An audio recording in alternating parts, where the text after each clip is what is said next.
कावानी जगात नाही राम दाम करी कामयेड्या दाम करी दाम करी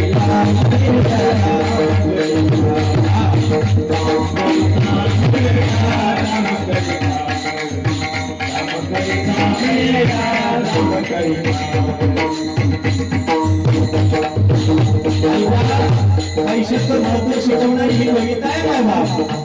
पैशाची जादू लई न्यारी ताण्या पुराला त्याची न्यारी ऐकून येतही येत पैशाच्या माफी पैशासाठी सारी माणसं झाली